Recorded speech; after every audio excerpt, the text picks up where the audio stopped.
अज़ीज़ान मिल्लत, आप जानते हैं कि 20 नवंबर के दिन इस इंतखाबात की रायदही पोलिंग का दिन है। आज आप एक इंतखाबी जलसे में तशरीफ लाए। मैं आप तमाम का शुक्रगुजार हूँ कि इतनी बड़ी तादाद में आप यहाँ पर आए अपना कीमती वक्त निकाल कर। मगर मेरी आपसे दबन गुजारिश है कि 20 नवंबर के दिन आप अपना एक एक वोट का इस्तेमाल करें और मजलिस इत्तेहादुल मुस्लिमीन के उम्मीदवार की कामयाबी के लिए आप दुआएं भी करें और अपने वोट का इस्तेमाल करें। मैं आपके बात बताना जरूरी समझता हूं कि पार्लियामेंट के इलेक्शन में यहां से आपने मजलिस इत्तेहादुल मुस्लिमीन के उम्मीदवार जनाब इम्तियाज जलील साहब को भारी अक्सरियत से इस विधानसभा से आपने कामयाब किया। मगर पार्लियामेंट इलेक्शन का पोलिंग परसेंटेज वो नाकाफी होगा। इसीलिए मेरी आपसे गुजारिश है कि अपने पोलिंग परसेंटेज को बढ़ाइए ताकि यहां से इम्तियाज जलील साहब की कामयाबी भारी अक्सरियत से हो सके।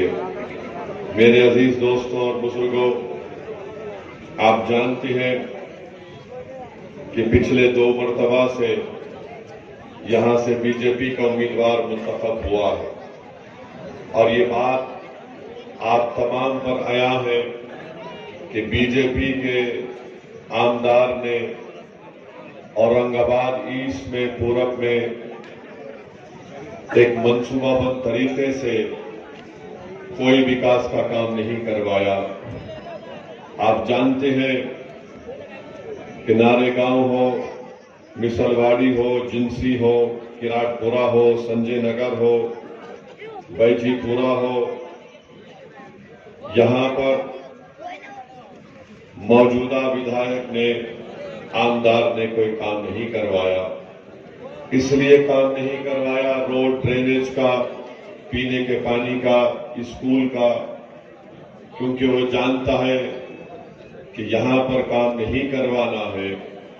उसने अपनी तंग नजरी और तासुबियत का मुजाहरा करते हुए इन तमाम इलाकों में जहां पे अक़लियतें बसती हैं वहां पर काम नहीं करवाया।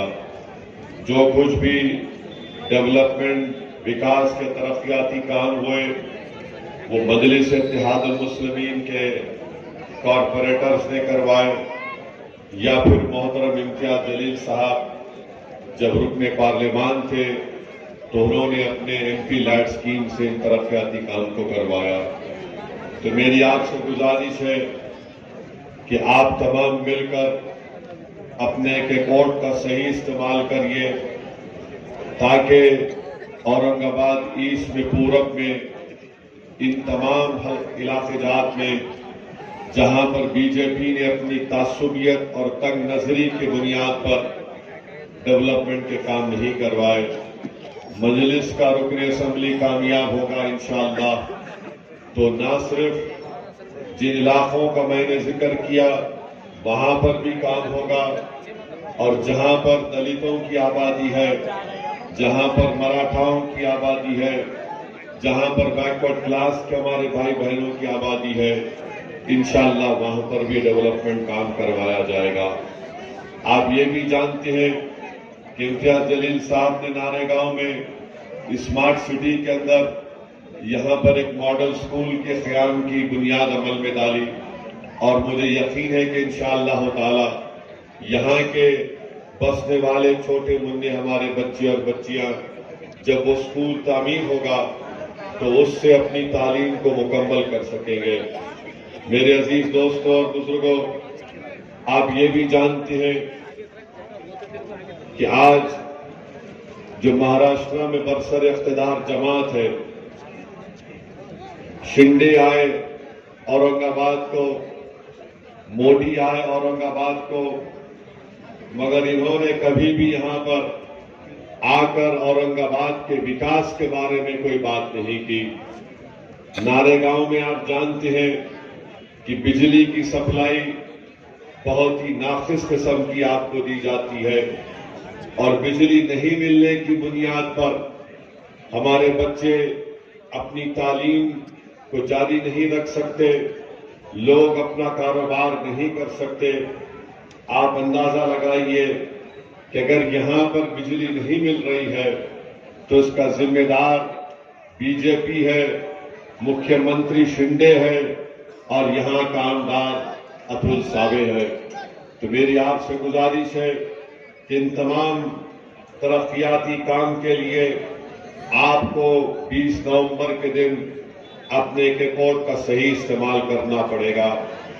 मैं एक और बात आपके सामने रखना चाहता हूं, वो ये है कि बीजेपी के इशारे पर, नरेंद्र मोदी के इशारे पर इम्तियाज जलील की कामयाबी को रोकने के लिए यहां पर ऐसे कई लोगों को खड़ा कर दिया गया जिनका मकसद जीतना नहीं है। उनका मकसद सिर्फ इतना ही है कि इम्तियाज जलील और मजलिस इत्तेहादुल मुस्लिमीन का उम्मीदवार यहां से आमदार मुंतखब ना हो जाए। इसीलिए ये लोग अपने आप को बेचकर औरंगाबाद के इत्तेहाद का सौदा करना चाहते हैं। मैं इन लोगों से कहना चाह रहा हूं, क्या तुम्हारा जमीर तुमको इस बात की इजाजत देगा कि तुम रात में जाकर आराम की नींद सो सकोगे? तुम औरंगाबाद को नुकसान पहुंचाकर, तुम औरंगाबाद के इत्तेहाद को नुकसान पहुंचाकर, तुम औरंगाबाद में जो एक सियासी क़ियादत आपने पैदा की उसको रोकने के लिए तुम अपने आप को वो ताकतों के लिए इस्तेमाल हो रहे हो जो हमारे वजूद के खिलाफ है।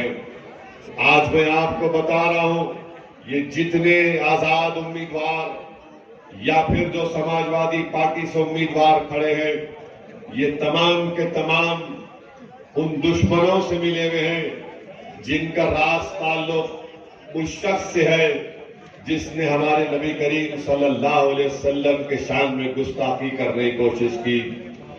आज इम्तियाज जलील की मुखालिफत किस बुनियाद पर की जा रही है? मैं ये दावा तो नहीं कर रहा हूं कि इम्तियाज जलील बड़े फरिश्ते हैं। मैं ये दावा जरूर कर रहा हूं, इम्तियाज जलील एक इंसान है। मैं ये भी कह रहा हूं कि हो सकता है इम्तियाज जलील से गलतियां भी हुई होंगी, इंसान है, मगर इम्तियाज जलील से असल गुस्सा और बग़्ज़ इस बात का है कि इम्तियाज जलील जब रुकने पार्लियामान बनकर औरंगाबाद से गया तो भारत की पार्लियामेंट में मैंने कई ऐसे सीनियर पार्टी के, मुख्तलिफ सियासी पार्टियों के बड़े बड़े सीनियर मेंबर ऑफ पार्लियामेंट की जबान से सुना कि ओवैसी साहब, ये पहले मर्तबा का एमपी इम्तियाज जलील है, बड़ी खूब तरीके से अपनी बात को रखता है, बड़ी दिलेरी से अपनी बातों को रखता है और बहुत स्टडी करके आता है। यही बात मजलिस के मुखालिफिन को हजम नहीं हो रही थी कि आखिर कौन है ये शख्स जो औरंगाबाद की गली कूचों से निकलकर भारत की सबसे बड़ी पंचायत के ऐवान को हिला के रख दे रहा है। आखिर ये कौन है वो शख्स जो पहली मर्तबा जीत कर गया और हर मसले पर और खास तौर से अपने क्षेत्र औरंगाबाद की तरक्की के लिए लड़ रहा है। यही इम्तियाज जलील था जिसने औरंगाबाद एयरपोर्ट पर एक फ्लाइट आती थी। आज इम्तियाज जलील की नुमाइंदगी पर कम से कम 8 से 10-12 फ्लाइटें औरंगाबाद एयरपोर्ट पर आती है।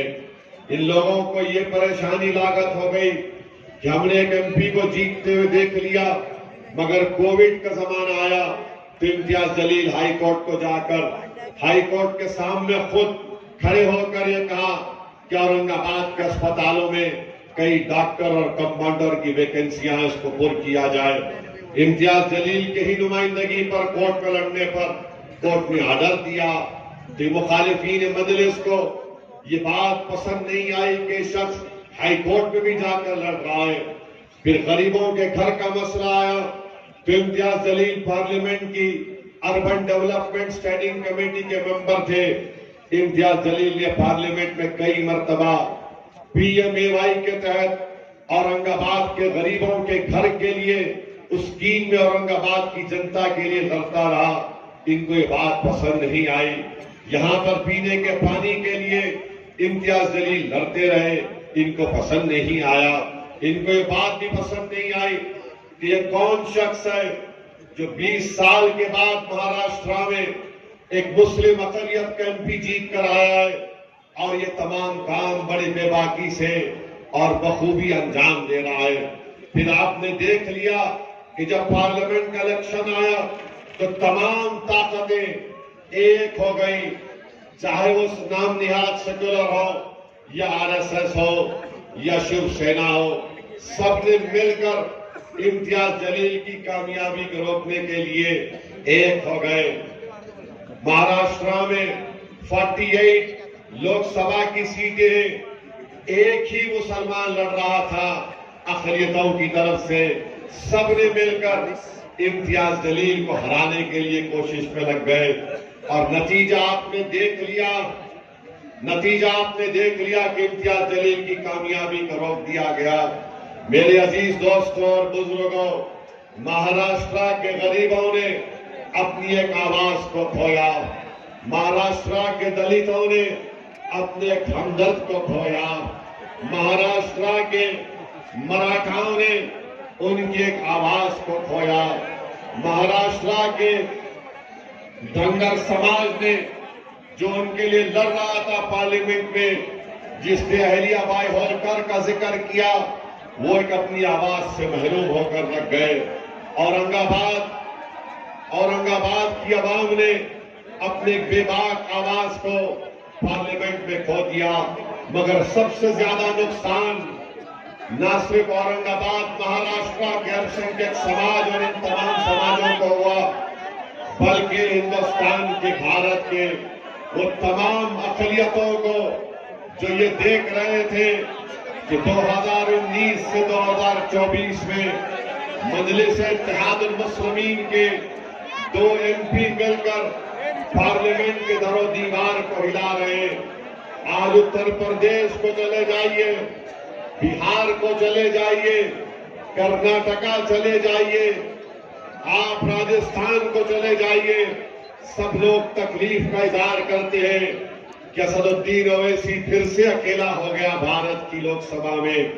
मेरे अजीज दोस्तों और बुजुर्गों, मैं नारेगांव की जनता से अपील कर रहा हूं, मैं औरंगाबाद ईस्ट की जनता से अपील कर रहा हूं, हम जिन जालिमों के मंसूबों का और उनके साजिशों का शिकार हो गए, अब के बार 20 नवंबर को मेरी आपसे इस्तिद्वा है, इल्तिजा है, गुजारिश है कि आप उन जालिमों को उनके नापाक मंसूबे में कामयाब होने मत दीजिए।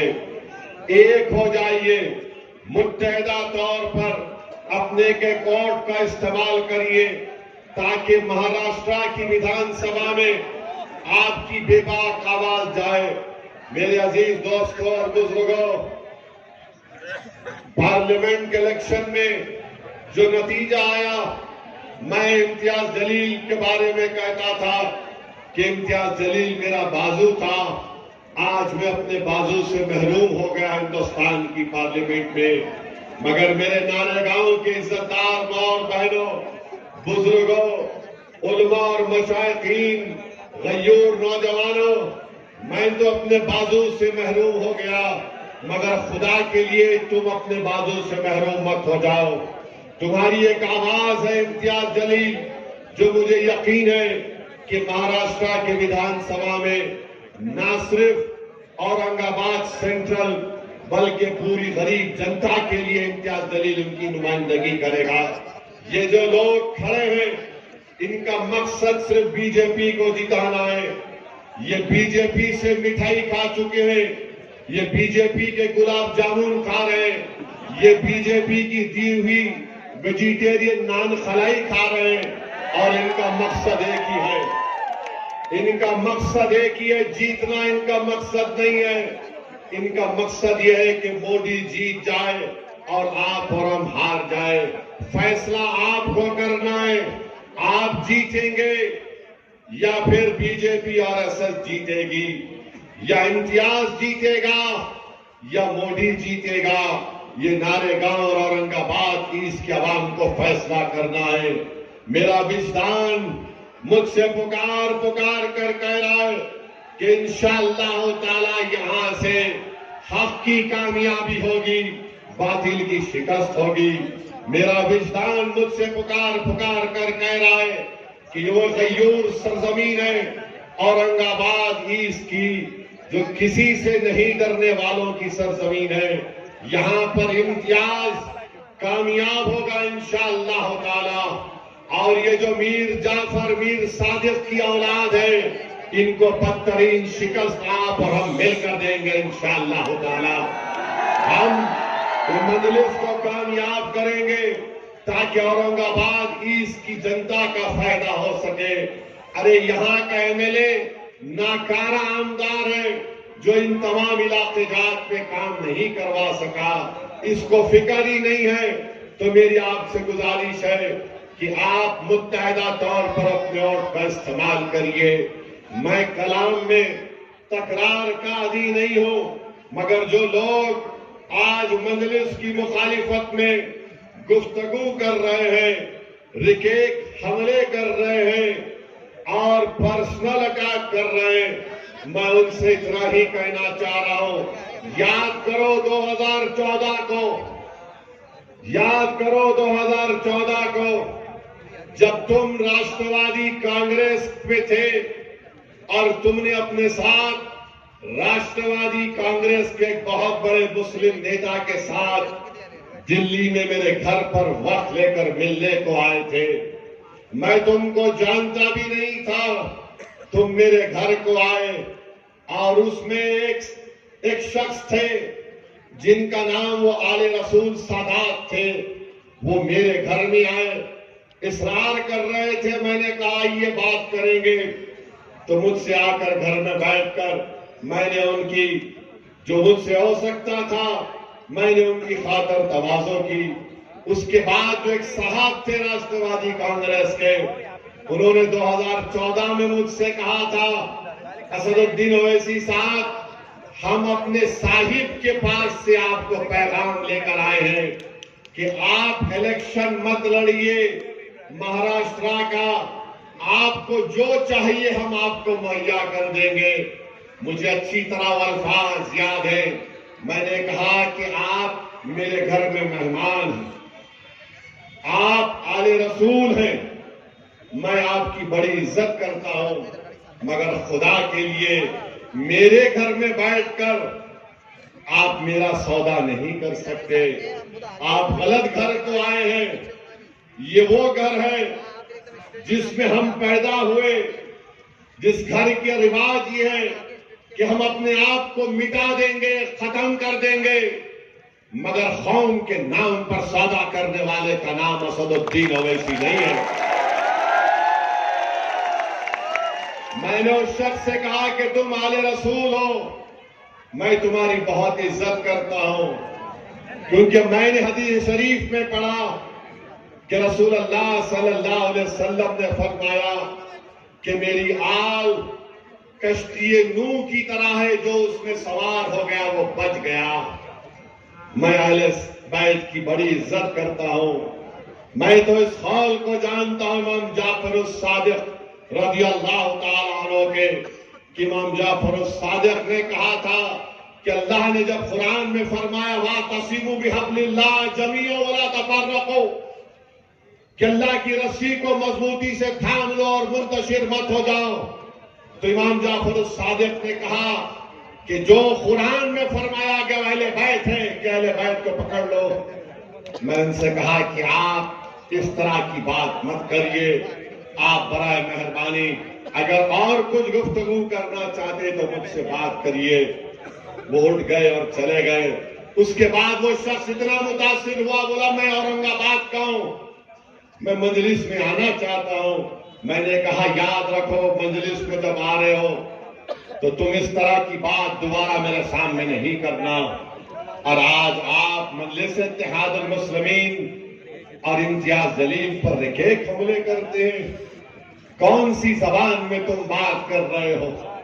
अगर कोई आकर मुझसे कहेगा कि मैं 70 साल के करीब हो चुका हूं, मुझे टिकट दे दो, कोई आकर मुझसे कहेगा कि मैंने वंचित को पैसे दिए, दूसरी पार्टी को भी इंस्टॉलमेंट देने तैयार हो, उनसे एडजस्टमेंट हो जाएगा, तो मैंने कहा अगर आप दूसरी पार्टी से एडजस्टमेंट करा रहे हैं तो मजलिस के पूरे सीटों का ऐलान करिए, अलायंस कराइए, मैं अलायंस करने के लिए तैयार हूं।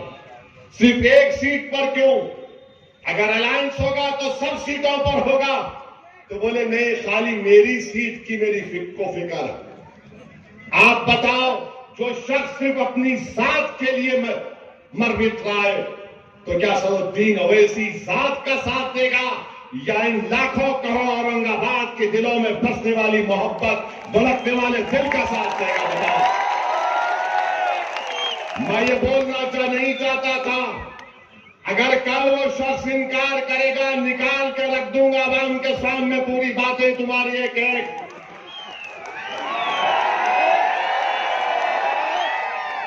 मैं 70 साल का हो गया। अरे अगर 70 साल के हो गए तो अल्लाह अल्लाह करो ना, कौन रोक रहा? 70 साल का हो गया मैं। अब मैं भी बोलूंगा, मैं भी 70 साल का होगा, कबीरा कोई अल्लाह जिंदा रखा तो। नहीं, मैं 70 साल का हो गया, I want to win more election. क्या बात है, क्या बात है, बताइए आप। और कौन है ये समाजवादी पार्टी? ये समाजवादी पार्टी क्या है बताता हूं मैं आपको। 2013 में अखिलेश यादव उत्तर प्रदेश के चीफ मिनिस्टर थे और चीफ मिनिस्टर रहते हुए मुजफ्फरनगर का फसाद हुआ। 50,000 लोग बेघर हो गए। कितने? 50,000। 8-8 महीने, एक साल तक अपने घर को नहीं गए। मुजफ्फरनगर के इलाके में आसमान के नीचे कड़ाके की सर्दी में ये लोग कैंप में रहते थे। उस कैंपों में 2 या 3 दिन मैं फिरा। मजलिस की तरफ से उनको रिलीफ दिया, पैसे दिया। एक कैंप में मैं गया, उस बच्चे का नाम शाहनवाज है, अल्लाह उसको सलामत रखे, वो मुझे साथ लेकर चल रहा था। मैं कैंप में गया तो देखा कि 10 लोग बैठे हुए, खवातीन रो रही हैं, बहुत रो रही हैं। किसी ने कहा कि हैदराबाद का एमपी ओवैसी आया है, उन्होंने और रोना शुरू कर दिया।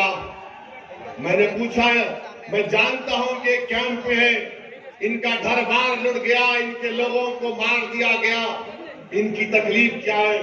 तो उन्होंने मुझसे कहा था कि हम 3 परिवार के लोग हैं और हमने अपनी बेटियों के शादी के लिए सामान जमा किया था, वो पूरा सामान दंगाई लूट कर चले गए। मेरी आंख में आंसू आ गए, मेरे रोंगटे खड़े हो गए। मैं उन बहनों की, हमारी माओ के आंसुओं को नहीं देख सका। मैंने शाहनवाज से कहा, शाहनवाज, कल इन तीनों हमारी बेटियों की शादियां होंगी, बोलो क्या इंतजाम करना है, हम जल्दबाजी में जो कुछ कर सकते करेंगे। मेरे भाई, तालियां मारने के लिए नहीं कह रहा हूं, सुनो, मैं ये चाहता हूं कि मैं जो कह रहा हूं तुम भी उस पर अमल करो। तुम भी औरंगाबाद में अगर कोई गरीब बच्ची है जिसकी शादी नहीं हो रही, तो तुम शादी, उसका इंतजाम उसका करवाओ। 2 या 3 दिन के अंदर उन तीनों परिवार की बच्चियों की शादी, इज्तिमाई शादी हुई। मुझे बुलाया गया, मैं उसमें गया था। मैं उन महिलाओं को, उन खवातीन से मिला जिनका रेप हुआ था गन्ने के खेतों में। मैं उन बेटियों की दास्तान सुनाऊं, अगर तुम्हारे सामने बयान करूंगा तो तुम रात में सो नहीं पाओगे। वो दास्तानें जानता हूं मैं। तुमने कभी सुना है 65 साल की औरत की रेप हो सकती है? तुमने सुना कि 60 साल की औरत के छाते को काट दिया जाता है? मैंने सुना, और ये अखिलेश यादव मुख्यमंत्री था। राज्य समाजवादी पार्टी के लोग औरंगाबाद के हमारे इस इतिहास के दीवार को, इस किले को, इस महल को, जिसने आपने अपने खून पसीने से इसको तैयार किया, जिसको आपने अपनी कुर्बानियों पर खड़ा किया, जिसने आपने उम्मीद का महल तामीर किया सबके लिए, आज यहां पर आकर दीमक की तरह उस इतिहास को तोड़ना चाहते हैं। जालिमों, तुम्हारा अखिलेश यादव मुख्यमंत्री था तो 50,000 लोग बेघर हो गए, 100 के करीब खवातीन की अस्मत रेजी हुई। आज भी 10 से 15 खवातीन का केस कोर्ट में चल रहा है।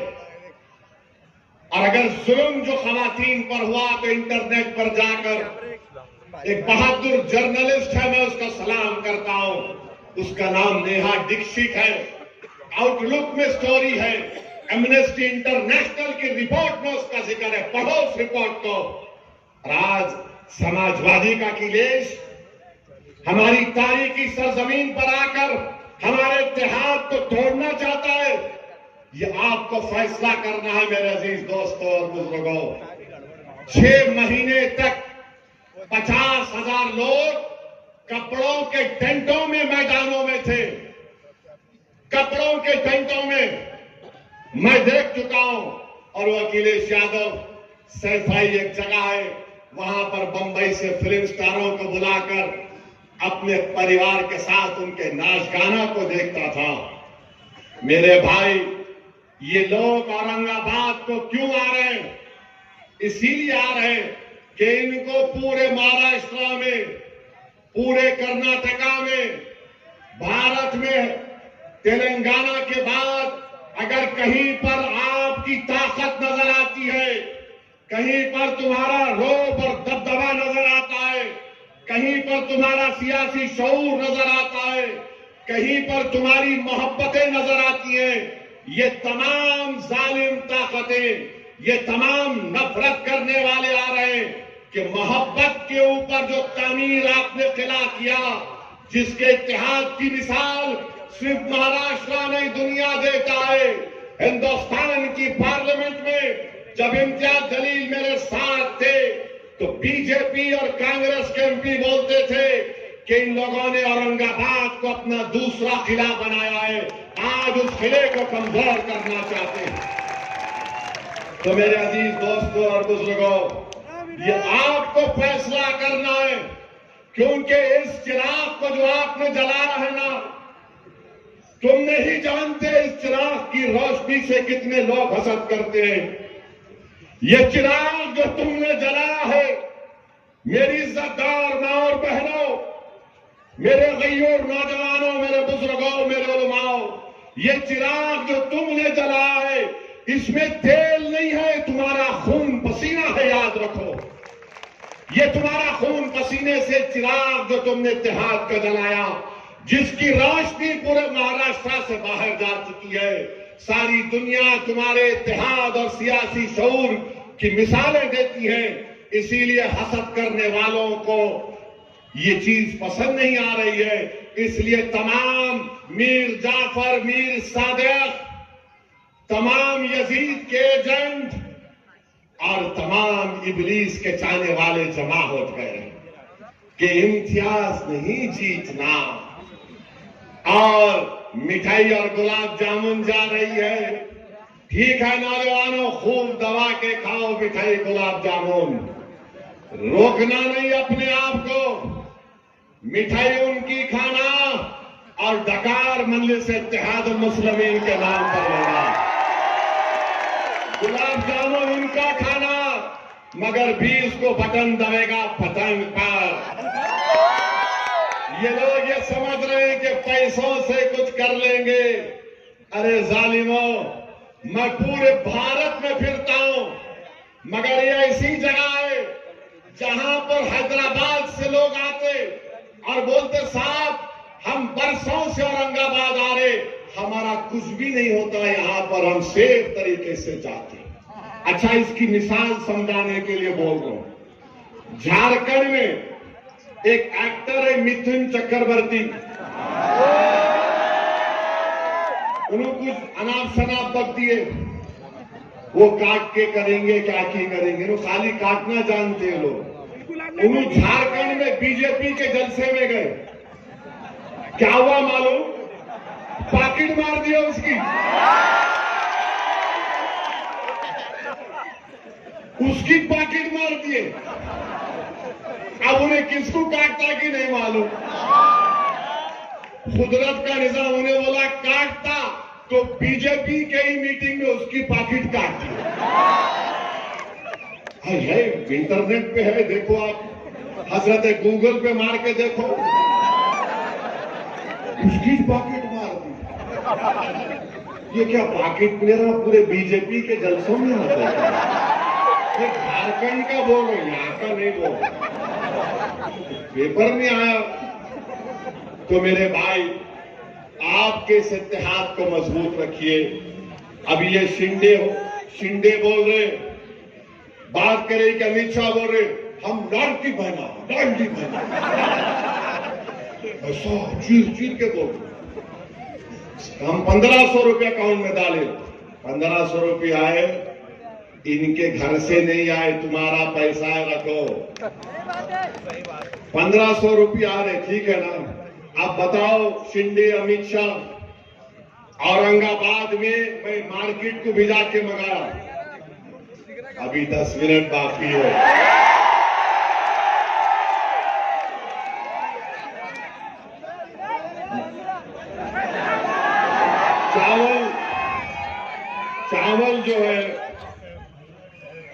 चावल जो है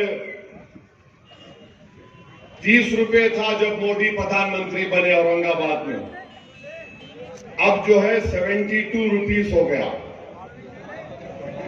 जवारी 20 रुपए था 2014 में जब मोदी प्रधानमंत्री बने औरंगाबाद में, अब 45 रुपए हो गया। और आपके गुड़ 30 रुपए था, वो जो है 55 रुपए हो गया। जरा याद रखो आप इसको, मैं क्या बोल रहा हूं, समझे ना। हाँ, चावल फाइन 30 रुपए था, 72 रुपीस हो गया। चाय, मोदी जी चाय 20 रुपए थी 14 में, इन्होंने इतना चाय बनाए, अब 39 रुपीस में आ गई। औरंगाबाद का रेट है ये। मसूर की दाल 60 रुपए थी, अब 155 रुपए हो गए औरंगाबाद में। लाल मिर्ची का पाउडर 180 रुपए में था 2014 में, अब 480 हो गया। इमली 80 रुपए थी, 220 रुपए हो गई। नमक 12 रुपए था, 25 रुपए हो गया। क्या नमक हलाली कर रहे हैं। मीठा तेल 80 रुपये था, 160 हो गया। भिंडी 20 रुपए थी, 50 रुपए हो गई। बैगन 15 रुपए था, 40 रुपए हो गया। हरी मिर्ची 40 रुपए में थी, 100 रुपए हो गया। प्याज 15 रुपये, 40 रुपए में आज। आलू 2014 में 12 रुपये, 30 रुपये। टमाटर 15, 50 रुपये में हो गया। अब आप देख लो, अब ये मीठा तेल 160, 160 हिसाब में कौन अच्छा है यहाँ पे? कितने अच्छे औरंगाबाद में हिसाब में? उतने 20 को हिसाब करना है पूरा, याद रखो प्यारे। अब लिख लो, इमली 220, मीठा तेल 160, कितने हो गए? 380। उसमें नमक मिला लो 25 रुपये, 405। आप उसमें हरी मिर्ची मिला लो 100 रुपये, 500। अब उसके बाद चावल ले लो आप 72 रुपीज फोर्स ऐड कर लो। और चावल 39 रुपीज ऐड कर लो। मसूर की दाल 155 रुपये, लाल मिर्ची 450 रुपये, कितने हुए? 1000 रुपये हो गए।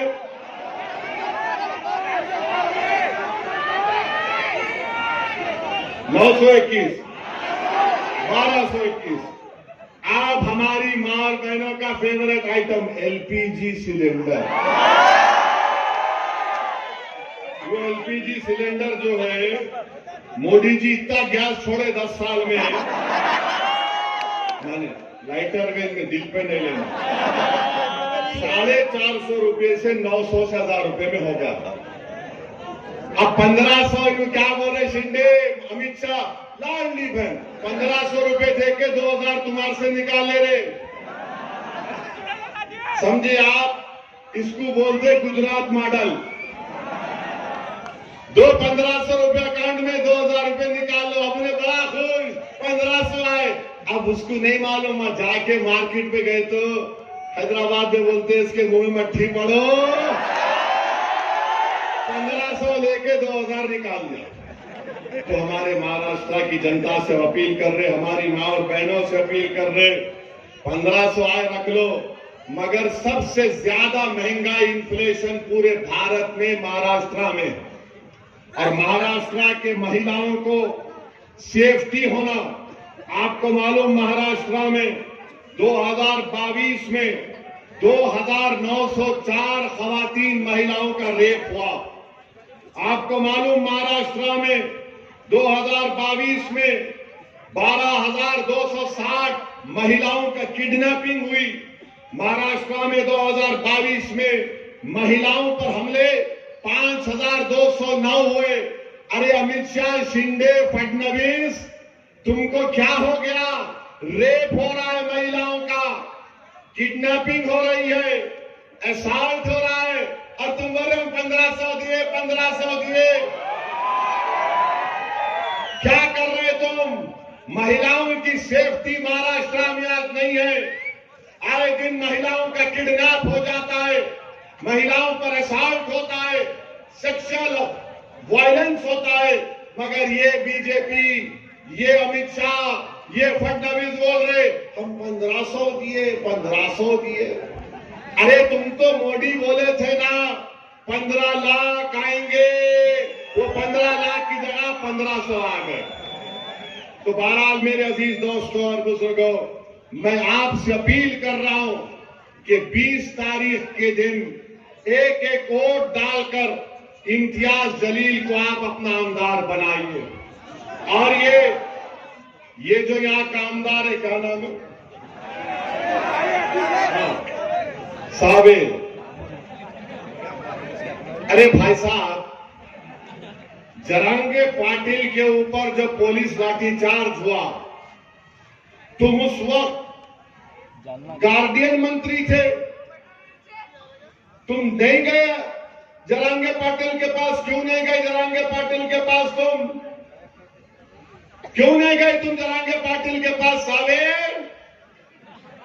तुम आज मोदी के पास बैठे हुए, जब जरांगे पाटिल पे लाठीचार्ज हुआ तुम गार्डियन मिनिस्टर थे, तुम नहीं गए। क्यों नहीं गए? क्या चीज तुमको रोकी? मैं मराठा समाज को एक पैगाम दे रहा हूं, मजलिस के जितने उम्मीदवार आमदार बनेंगे इंशाअल्लाह ताला, महाराष्ट्र की विधानसभा में जाएंगे तो मराठा रिजर्वेशन, मराठा आरक्षण के लिए आवाज बुलंद करेंगे।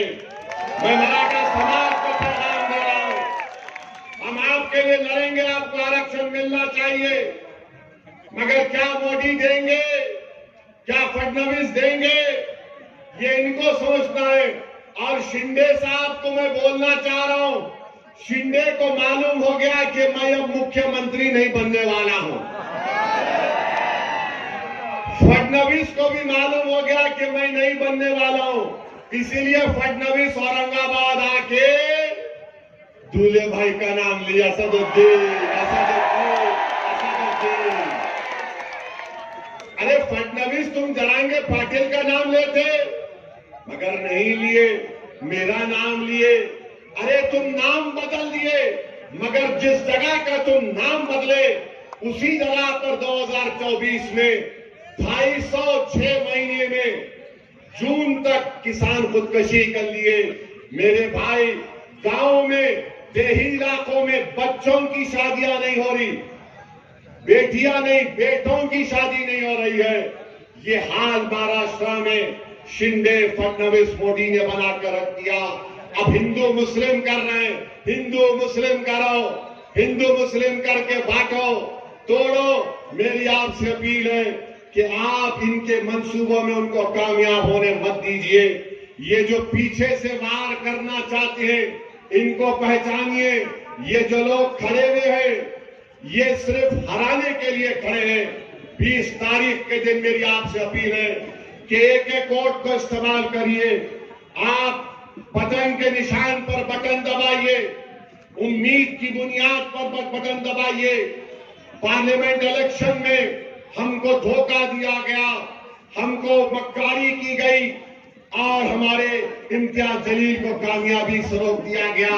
जब 20 तारीख को जाएंगे तो याद रखिए, ये वो इम्तियाज जलील है जिसने जब रसूलुल्लाह सल्लल्लाहु अलैहि वसल्लम की शान में किसी ने गुस्ताखी करने की कोशिश की, यही इम्तियाज जलील ने पूरे महाराष्ट्र के गरीब और मजलूम और गुलामाने मुस्तफा को उठाया और जगाया और 10,000 गाड़ियों के साथ इम्तियाज जलील बंबई पहुंच जाता है।